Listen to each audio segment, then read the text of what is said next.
Tepuk tangan Bu. Jadi nggak usah khawatir. Jadi ikutin saja yang umum, ikutin saja yang mayoritas. Ini bukan kata saya. Ini wasiat Kanjeng Nabiullah Muhammad sallallahu alaihi wasallam. Hanya saja begini Bapak Ibu. Kita pun tidak bisa memaksa, walaupun NU mayoritas, walaupun NU banyak, tapi kita nggak boleh memaksa yang beda dengan kita mesti jadi NU. Ada yang senangnya di Muhammadiyah, ada yang senangnya di LDII, ada yang demannya ikut jamaah tabligh. Silahkan, monggo, sesuai dengan pilihan masing-masing. Ada rumus di dalam Al-Quran, walaupun rumus ini sebetulnya dulu rumusnya buat agama lain, tapi kontekstual untuk perbedaan masa kini. Lana a'maluna walakum a'malukum. Beda amal, beda firqah, beda madhab, enggak apa-apa. Buat kami amal kami, buat panjenengan amal panjenengan. Yang penting jangan saling menyalahkan. Cocok atau cocok?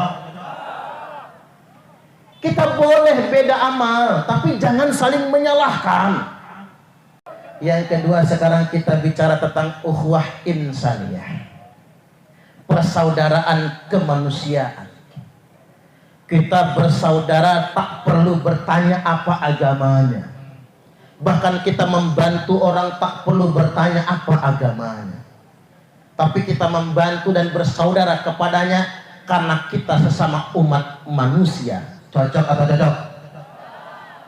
Jangan sampai kemudian gara-gara atas nama agama kita menjadi diskriminatif. Itu sangat tidak diinginkan.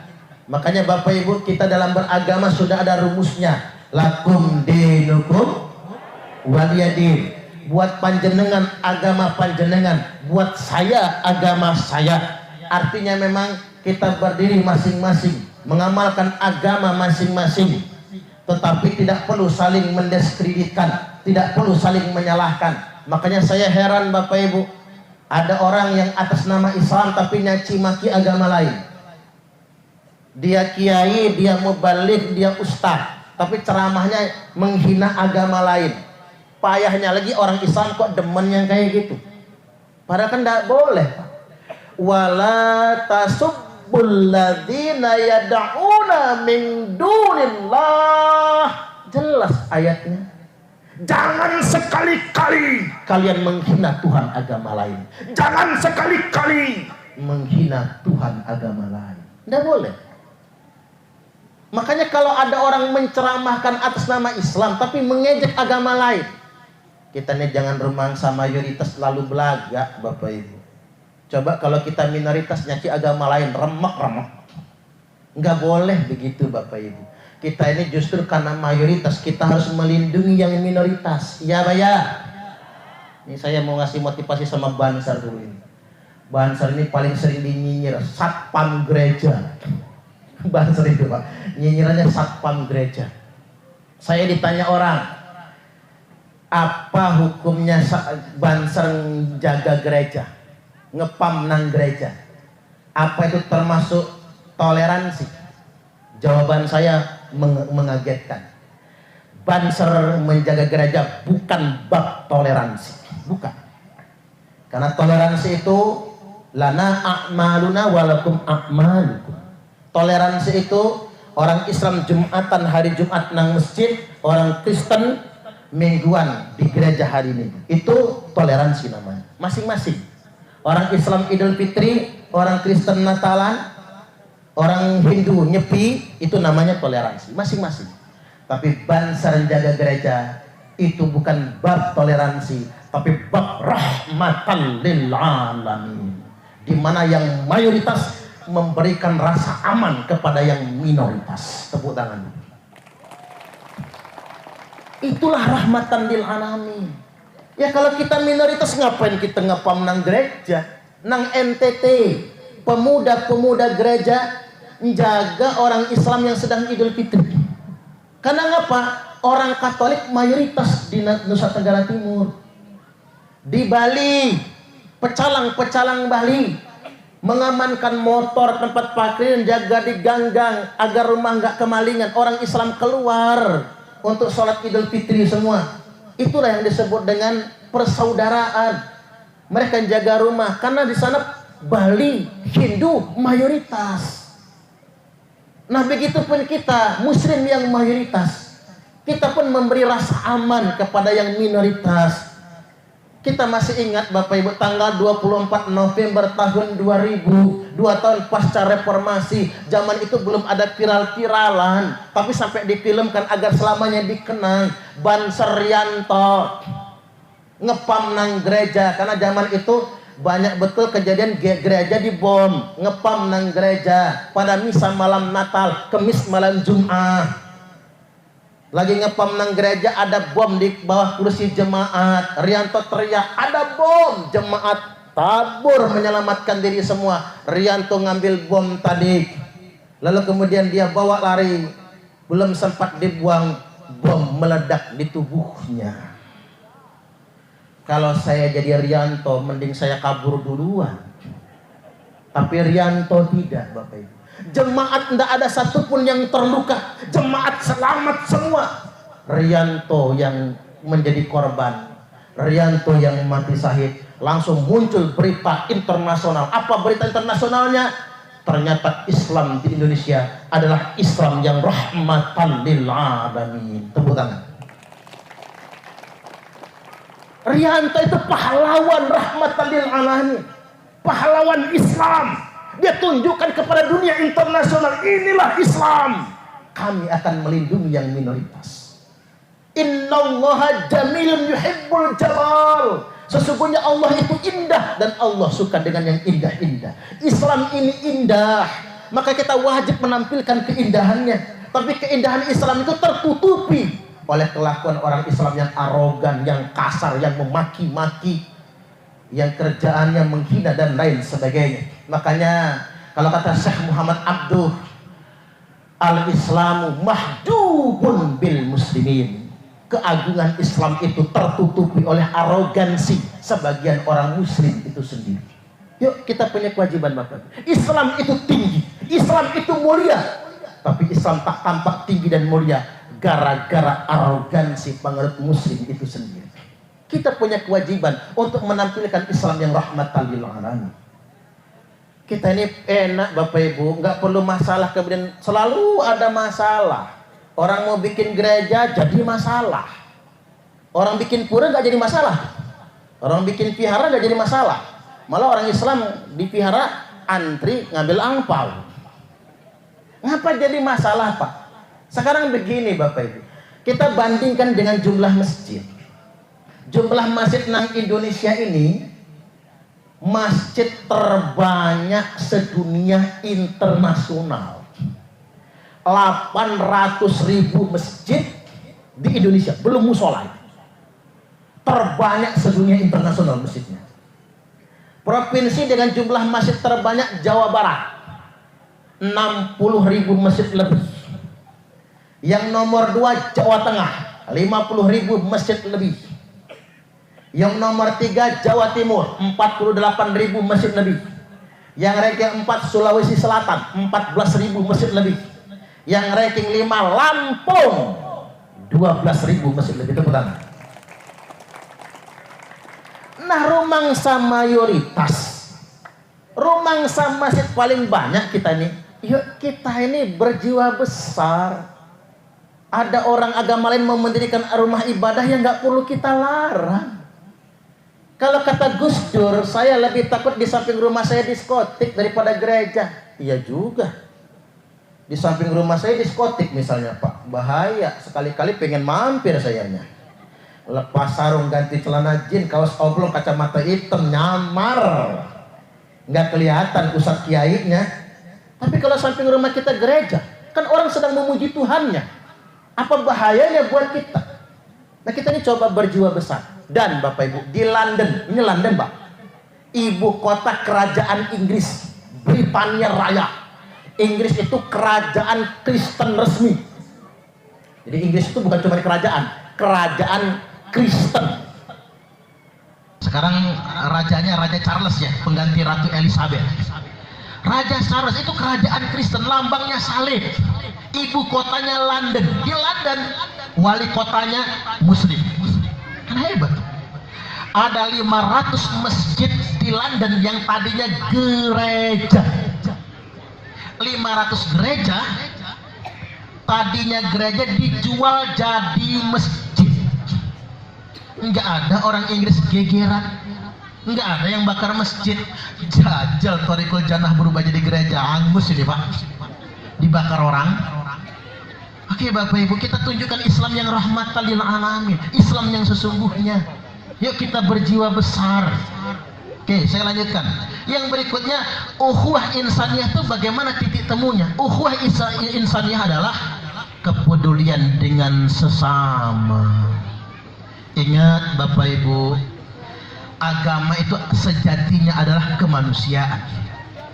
Makanya membunuh satu jiwa sama seperti membunuh semua umat manusia.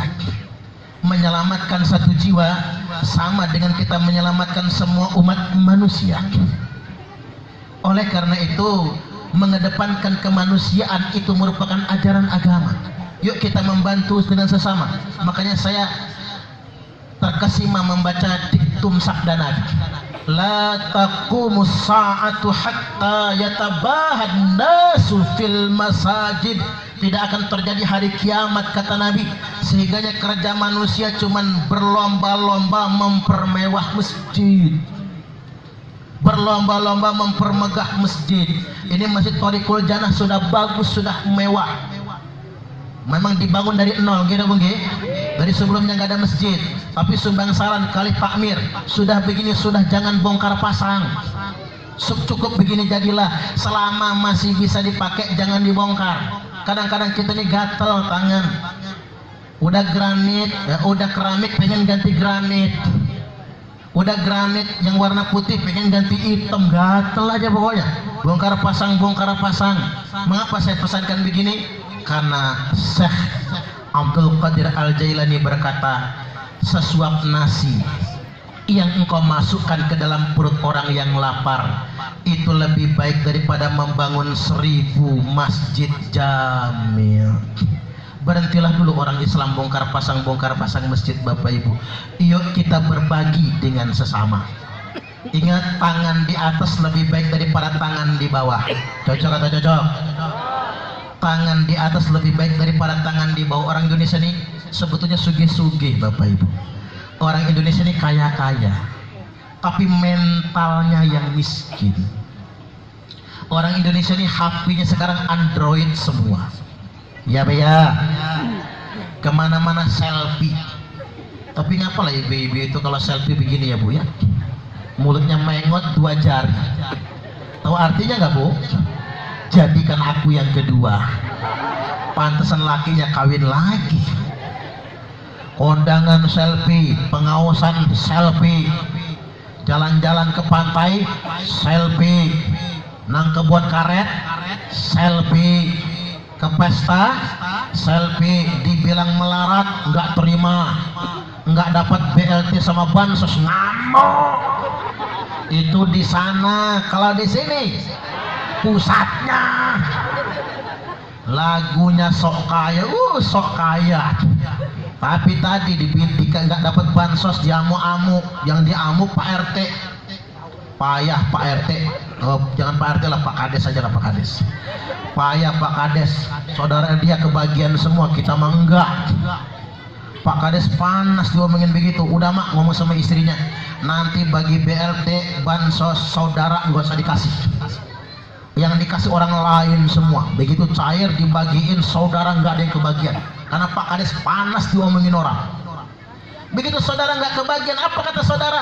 Nggak ada guna punya saudara jadi kades. Orang kebagian, kita mah enggak. Pak Kades hajatan nggak diundang sama saudaranya. Dilema kita sekarang karena kita bermental miskin. Padahal tangan di atas lebih baik daripada tangan di bawah. Maksud saya begini, yuk kita berbagi. Kadang-kadang orang sering salah, enak zaman dulu daripada zaman sekarang. Itu cangkemnya siapa lah yang ngomong itu ya. Jangan coba mikir, zaman saya masih kecil Pak, di kampung saya yang punya TV cuman kepala suku loh. kepala suku itu kardus kalau sekarang Pak Bayan deh. Cuman kepala suku itu pun TV hitam putih. Lagi seru-seru nonton Ria Jenaka, plek mati, akinya habis. Di kampung saya yang punya motor, orang terkaya di kampung saya punya motor L2 Super. Sekarang semua rumah punya motor, bahkan kebeli mobil, rumah beton semua punya TV, LED TV, LCD TV, tapi ngaku melarang. Ini masalah Bapak Ibu. Yuk mulai sekarang tangan di atas lebih baik daripada tangan di bawah. Sesuap nasi yang engkau masukkan ke dalam perut orang yang lapar itu lebih baik daripada membangun 1000 masjid jami.